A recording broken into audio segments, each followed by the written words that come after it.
Hola, ¿qué tal? Agradezco la invitación y la oportunidad que me han dado los compañeros de Jóvenes Haciendo Historia y el día de hoy tomaremos estos temas aquí en el Ágora de Tlatelolco. Mi nombre es Óscar Vázquez Muñoz y a continuación tenemos a Miguel Ángel Pérez, Partido de Morena.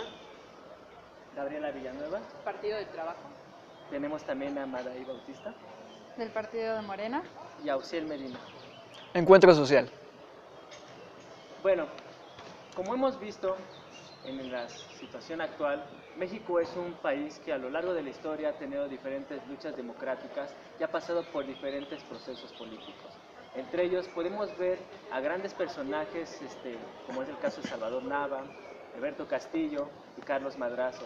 Pero también podemos encontrar circunstancias que han quedado marcadas en la memoria de todos los mexicanos, como ha sido el caso del fraude electoral, en el cual podemos ver casos como el de 1910 con Francisco I. Madero y Porfirio Díaz, 1929 con José Vasconcelos, y podemos ver unos actuales con Andrés Manuel López Obrador y el de Cuauhtémoc Cárdenas.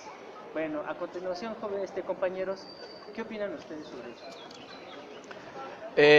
Bueno, creo que ya que mencionas el tema de los fraudes y abordando un poco la historia de México, creo que tenemos una historia democrática inconclusa, donde el sistema político ha operado más bien a través de válvulas de escape, cuando los conflictos sociales empiezan a escalar, cuando las demandas sociales empiezan a ya perturbar a la clase gobernante, pero no ha sido de apertura total hacia las demandas de la ciudadanía. Y es donde encontramos que quienes están en las cúpulas del poder abren ligeramente la válvula para que parezca que hay democracia, para que parezca que hay apertura, pero al final terminan ya siendo, a veces con fraudes bastante violentos, con unos muy descarados, como lo fue en el caso de los cómputos que se cayeron, ¿no? Se caen el caso de los del 88. La caída del sistema. Y casos como el haya sido como haya sido, ¿no? O la compra de votos, que son episodios que han marcado y han herido la democracia mexicana. Bueno, y hablar de fraudes electorales en México también refleja un sistema político corrupto, ¿no? Que precisamente tiene todos estos mecanismos, ¿no? Para él mantener el poder en el estilo que el sistema pues precisa, ¿no? Haciendo esta remembranza histórica que nos señalas, ¿no? Desde Madero, que es nuestra reciente historia, y llegando a los casos pues emblemáticos de Cárdenas y los dos fraudes que ha sufrido Andrés Manuel, ¿no? Precisamente en 2006 y 2012. Y es por eso que hoy los jóvenes abanderamos esta lucha de transformación social nuevamente, para que vivamos realmente en una vida democrática y el sistema corrupto y fraudulento en el cual hemos vivido pues desaparezca.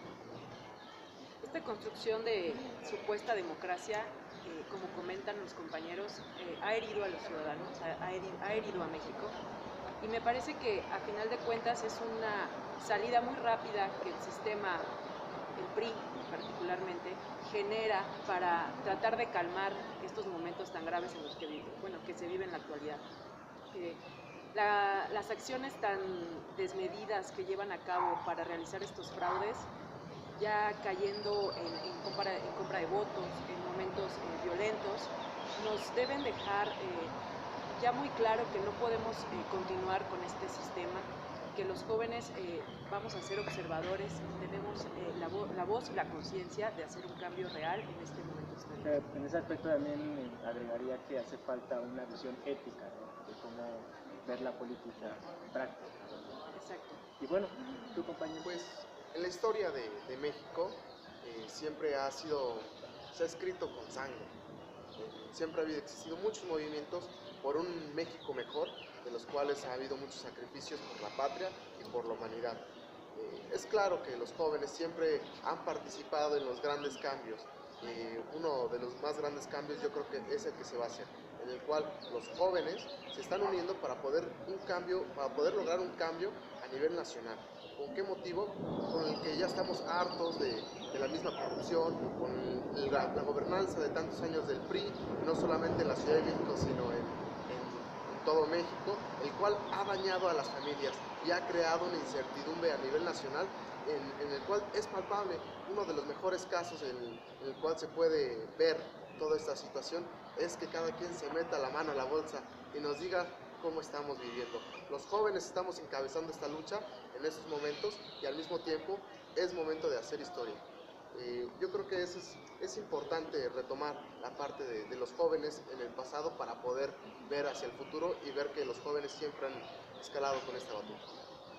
Bueno, en este aspecto, pues en lo personal yo consideraría que hace falta una conciencia o una toma racional de mirar toda esta historia política, tomar conciencia del proceso democrático y el costo que ha tenido así como la situación de los fraudes electorales, ¿no? Y yo creo que, bueno, en lo particular, hacer una toma de conciencia nos puede llevar a una responsabilidad importante que tenemos a los jóvenes. Bueno, en América Latina han habido, en el aspecto filosófico, por ejemplo, autores como han sido Leopoldo Sea, Enrique Dussel, José Vasconcelos, que también fue un gran filósofo, y Abelardo Villegas, ¿no? Por ejemplo, o Arturo Andrés Roy, que nos hablan por una parte de un historicismo, ver la historia y tomar conciencia de nuestros errores. En ese aspecto agregaría que el desconocimiento de la historia nos lleva a cometer los mismos errores. Y por otra, una filosofía de liberación latinoamericana que nos habla de construir una ética para afirmar la vida. No buscar el poder, sino afirmar la vida de la comunidad. En este aspecto, compañeros, ¿qué piensan? Bueno, naturalmente, y sí es muy fundamental, el tener conciencia histórica. Como dices, un pueblo que no conoce su historia está condenado a repetir los mismos errores, y creo que el caso de Latinoamérica es muy evidente. Vamos a hablar del caso concreto de México. Llevamos 3 intentos de transformación, vamos por hacer una cuarta y efectiva transformación, pero si te das cuenta, lo que ha pasado es que hemos adoptado en esos intentos de transformación modelos que no corresponden ni a nuestra historia y ni a nuestra cultura. Ahí Castells habla mucho respecto del impacto que tiene la cultura en el desarrollo y la necesidad de hacer una agenda de desarrollo para América Latina en manera concreta. Porque ¿qué sucede? Que hoy tenemos en América Latina y en el caso concreto de México, que buscas tener políticas públicas o políticas sociales pensadas en un modelo, por ejemplo, el anglosajón, que son completamente diferentes. Entonces, cuando lo vienes y lo tratas de meter aquí con calzador, pues no funciona, y tenemos lo que ha traído este proyecto neoliberal, ¿no? Completamente malo, negativo para nuestra sociedad. Y bueno, cuando tenemos una conciencia histórica, cuando recordamos de dónde venimos y dónde estamos parados hoy, lo que tenemos que hacer es rescatar esa base, esa esencia histórica, la esencia cultural, y tratar de, a partir de ahí, de volver a construir para poder tener una verdadera identidad. Hoy este fenómeno de globalización nos robó la identidad, necesitamos reconstruir nuestra identidad para, a partir de ahí, nuestra identidad histórica y cultural, poder tener una verdadera transformación. Bueno, es que basándonos precisamente en el historicismo latinoamericano, lo que tendríamos sería vernos en nuestros propios espejos, ¿no? Retomar nuestra historia y precisamente tomar referentes que ya hemos vivido. Por ejemplo, un caso de esto es el Movimiento 132, ¿no? Que logró tener una oposición juvenil, ¿no? Donde aglutinó distintas visiones de cómo hacer política, pero tenía algo en esencia, ¿no? Que era reunir y demostrar un rechazo, sobre todo a un candidato, pero también a un sistema político, ¿no? Conformaba una unidad. Entonces, tenemos un antecedente también positivo, ¿no? Retomando ese como el último, pero un referente también que contamos es la movilización estudiantil del 68, la cual también logró esta dignización, y no solamente de estudiantes y jóvenes en especial, sino también de amas de casa, de mineros, de obreros, ¿no? O sea, de toda la sociedad en su conjunto, nuevamente, y eso nos da una esperanza para que en esta ocasión podamos lograr pues esta cuarta transformación que tanto se ha buscado. Bueno, pues a mí me gustaría también comentar sobre la perspectiva de la juventud. El año pasado, durante agosto del 2017, el ECOSOC, el Foro Económico y Social de las Naciones Unidas, hablaba sobre la importancia de la perspectiva, o sea, de tener una diferencia entre la perspectiva de la juventud y la y la participación de la juventud. Al hablar de perspectiva nos permite realmente investigar, analizar y replantear el andamiaje de políticas públicas que tenemos en México, ¿no? ¿Qué es lo que estamos haciendo? ¿Qué es lo que estamos llevando a cabo? Y cómo los jóvenes estamos participando realmente en esto. Porque una cosa es tener la participación juvenil y otra cosa es como juventud tener una perspectiva hacia lo que buscamos. También es importante mencionar que México siempre ha sido parteaguas en Latinoamérica. Lo que le afecta a México le afecta a Latinoamérica. Y esta gobernanza que ha tenido el PRI en México ha afectado a Latinoamérica. Siempre ha existido una buena conexión con México y Latinoamérica. Los jóvenes, no solamente México, sino hablando ya en general como Latinoamérica, siempre han tenido esa idea de izquierda. Se ha demostrado por parte de la historia que en toda Latinoamérica siempre ha existido esas luchas por intentar un bien común, un bienestar en general. México en estos momentos y en años pasados se pudo ver, fue muy claro las últimas elecciones que han sido violentadas, han sido robadas y con todo el descaro, bien lo comentaban los compañeros, sobre se cae el sistema, embarazan las urnas y todo esto, además con una cuestión nefasta, violenta en todos lados, sin importarles lo que vaya a pasar. Pero al mismo tiempo, ese tipo de acciones ha encabezado el despertar de una sociedad, ha encabezado también el despertar de jóvenes para poder cambiarlo. Jóvenes haciendo pues ya historia, tomando las riendas del asunto, que siempre ese tipo de actitudes siempre ha provocado o ha dinamitado los grandes movimientos sociales. Bueno, y ahora para terminar, pues la gran reflexión sería cuál es el papel que los jóvenes tenemos en este 2018, ¿no? Bueno, desde el aspecto filosófico podría decir que una filosofía que no es práctica es una auténtica filosofía, pero es algo que podemos ver en todas las disciplinas, como en la ciencia política, la política práctica, la participación de todos los ciudadanos en este proceso democrático. En este caso, ¿qué propuestas tienen o qué ideas tienen para llevar todo esto a una práctica y transformar o cambiar las situaciones en las que nos encontramos? Bueno, primero que nada me gustaría citar a Salvador Allende, ¿no? Que ser joven y no ser revolucionario es una contradicción hasta biológica. Y lo que tenemos primero que nada motivar a la juventud, hay muchos que ya están activos, pero hay también muchos jóvenes que no están del todo inmiscuidos en esta dinámica de querer cambiar las cosas. Es muy importante en esta coyuntura de 2018 porque se cumplen 50 años de aquella movilización donde, bueno, los estudiantes fueron como el foco de atención y justo aquí en Tlatelolco llega una culminación ese movimiento bastante trágica. Yo puedo presumir ser hijo de uno de los estudiantes que estuvieron ahí en Tlatelolco y me heredó justamente esa chispa, ese fervor de hacer algo a favor de la justicia. Y es algo que a veces platicas entre la juventud y como que a veces sí, como que a veces no cuaja esta visión de justicia.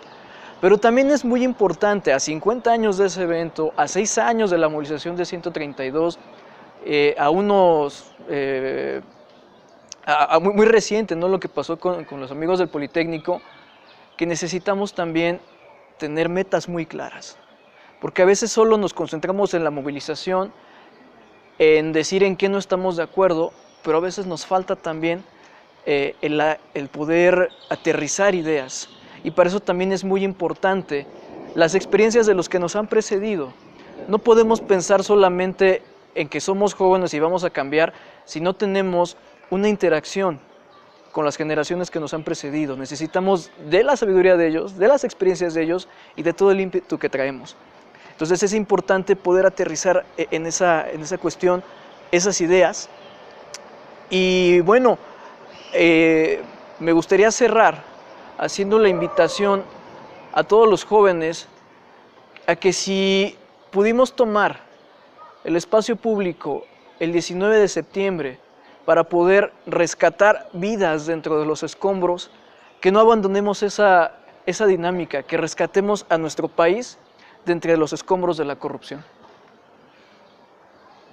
Pues bueno, las metas que tenemos los jóvenes hoy en día es precisamente pues luchar y combatir en todos los ámbitos la corrupción, ¿no?, que nos atañe, ¿no?, que daña tanto al país, y sobre todo pues una de las opciones, o más bien la opción, es Andrés Manuel, ¿no?, quien ha combatido y quien se ha preocupado por los jóvenes.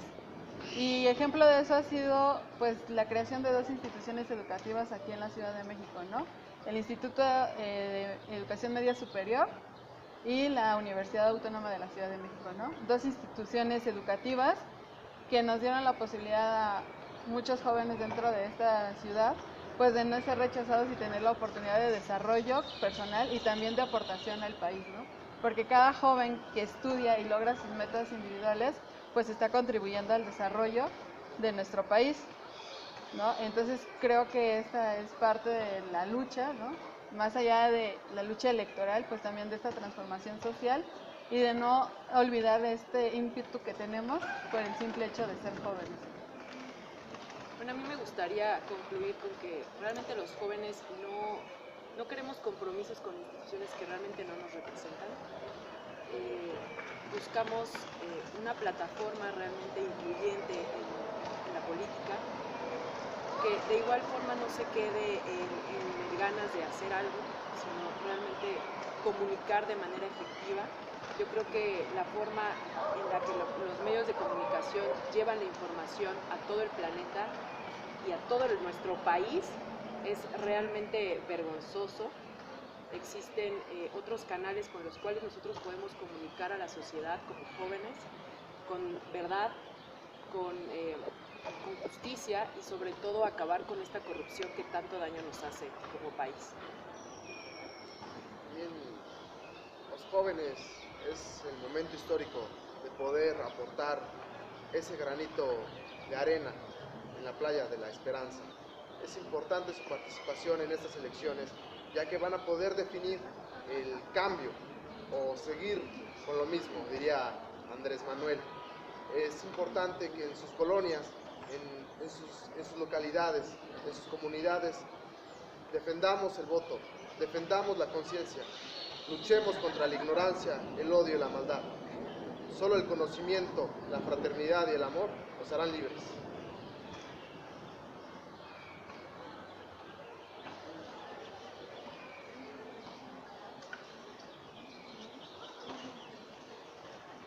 Bueno, pues esto fue todo y muchas gracias.